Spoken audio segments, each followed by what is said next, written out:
This video is brought to you by Miniature Market.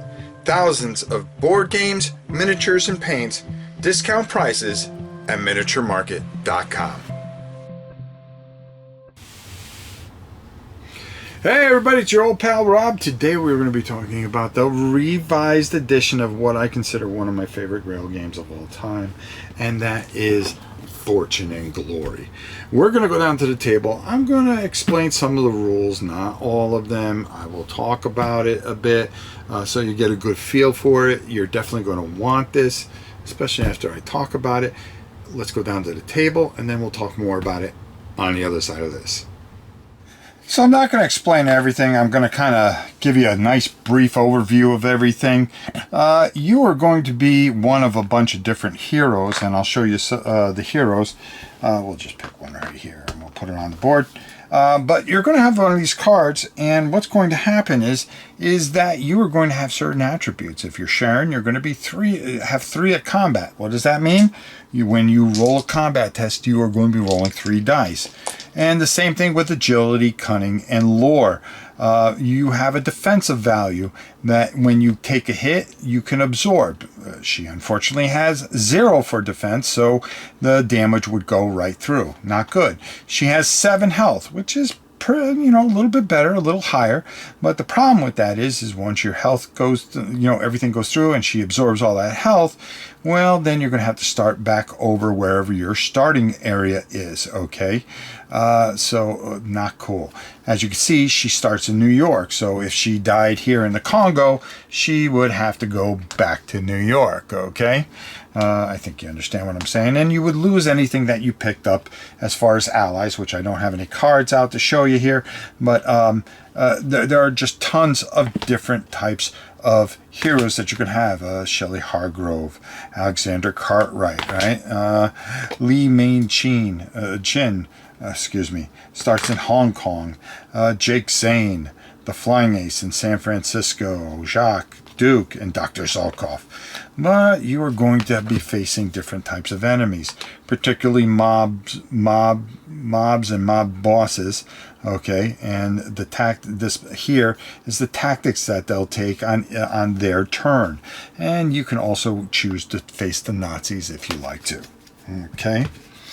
But determining what hero you're going to be is going to be great. And as you're going to be going around, you're going to be facing villains. And, well, guess what? Villains have cards too with abilities. As you can see, we have our Nazi here, Tuffle, Icebox Eddie, Vanessa Love, which we have right here.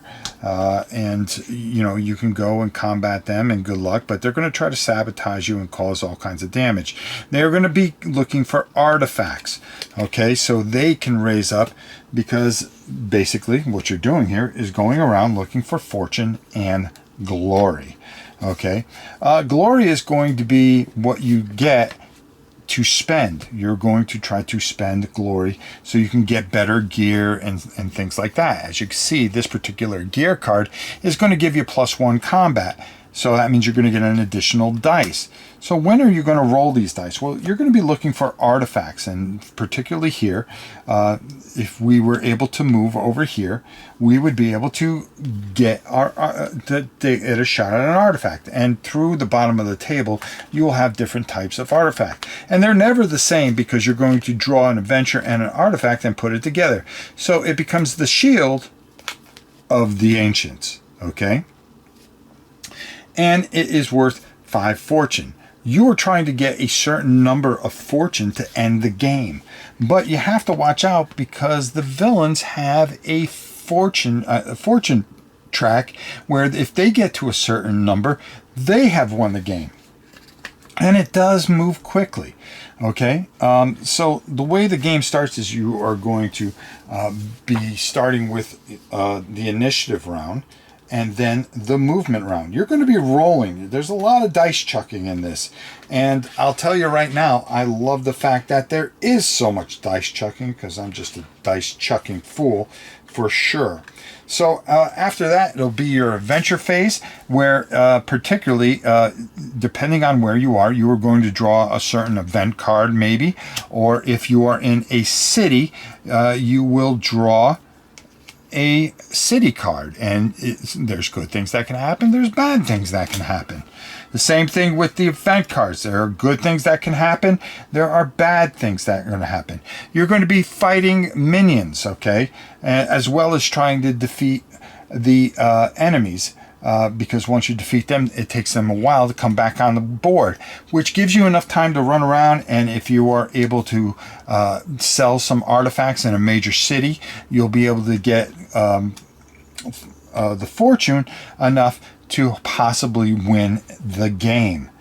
Which is just one different version, because you could play this cooperatively, you could play it competitively, or you can play it solo as well. It has everything that you can ever imagine for it.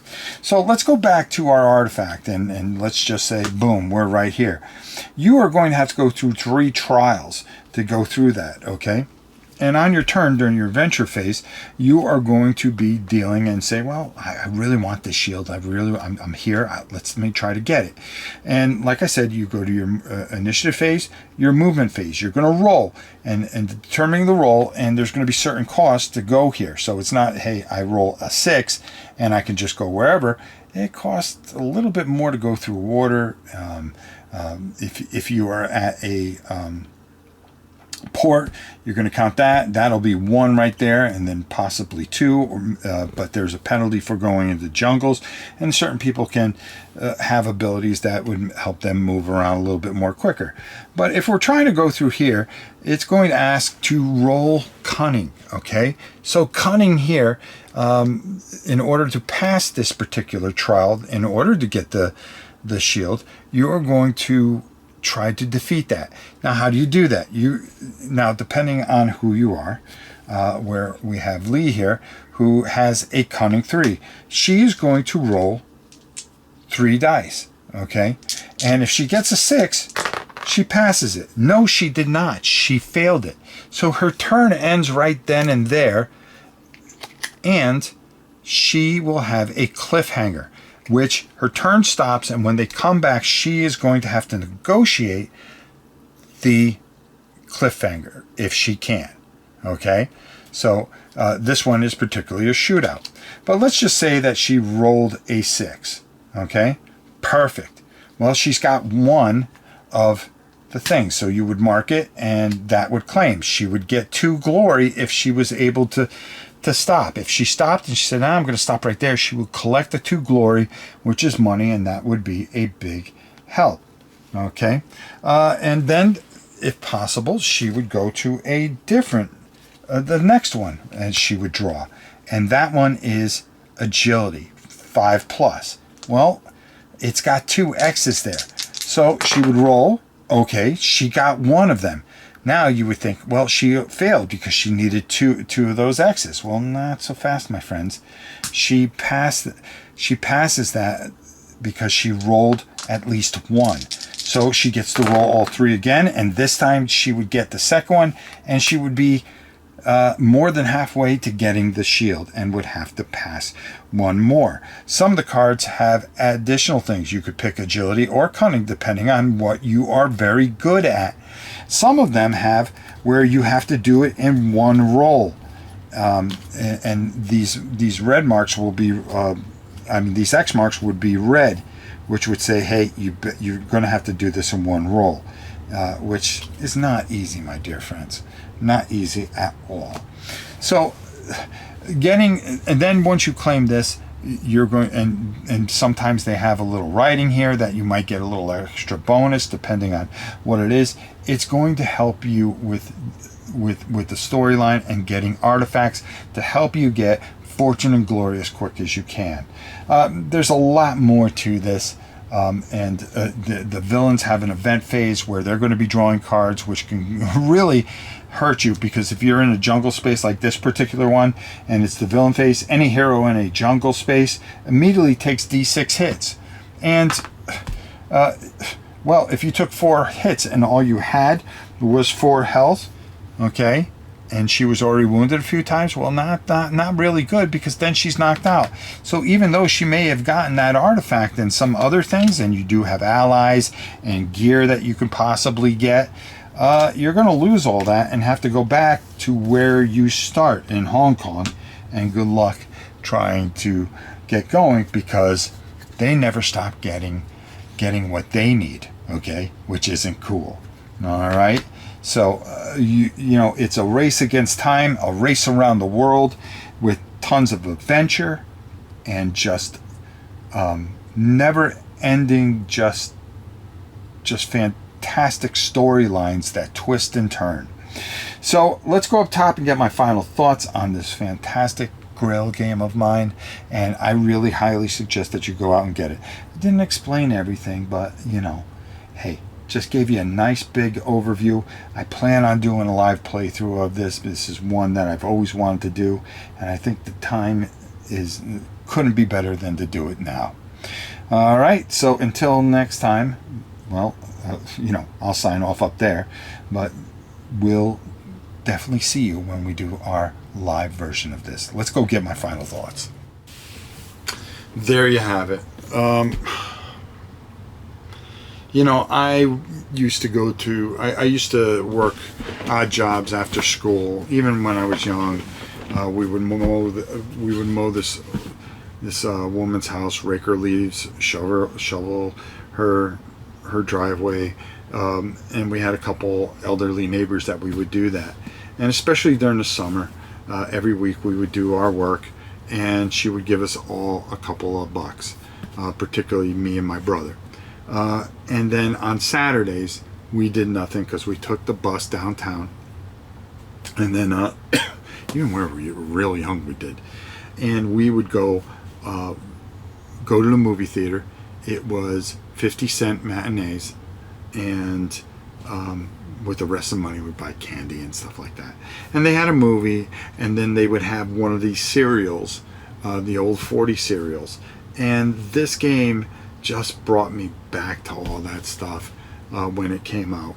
And it, you know, to this day, I love this game. I love what it does. I love it how it does things. And it just reminds me of those old days. You know, I was never a Star Wars guy. I was always an Indiana Jones guy. And for me, this just hits all the right buttons for it and really hits it out of the park. I love this game. And this, this revised edition, I'm sure they're going to have it at the conventions and everything else. And they're supposed to be coming out with some more expansions. I believe the Crimson Hand and all that stuff. You're going to want this. You are going to want this and get those, because maybe you'll get a chance to experience the love that I have for this. The guys, Jason, Scott, and everybody involved, they just knock it out of the park. Everything that they do at that company is just beautiful. Flying Frog Productions, another masterpiece. They are beautiful. I love them. You feel their heart and soul in this game, and I love this game. I hope you get to experience this the way I do and just have a great time with it. It's fantastic. Until next time, it's your old pal Rob. We'll see you soon, everybody.